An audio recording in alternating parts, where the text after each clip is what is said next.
Ахмат Абдулхамидович родился 23 августа 1951 года в городе Караганде, Казахская ССР.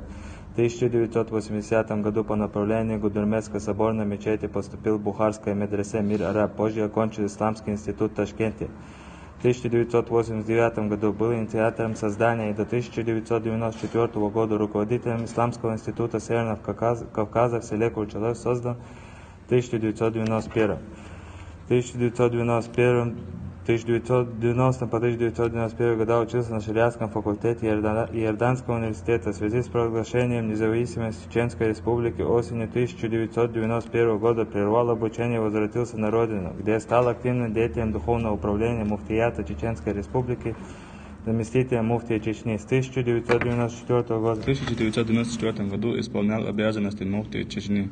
В 1995 году избран Верховным муфтием Чеченской Республики, главой Духовного управления мусульман Чечни. В 1996-1999 годах глава Духовного управления Чеченской Республики Ичкерия. В 1997 году совершил паломничество в Мекку в хадж. В 1997 году Ахмад Хаджи активно вступает в СМИ, парламенте, на митингах, призывая чеченцев не верить сепаратистам и их лидерам.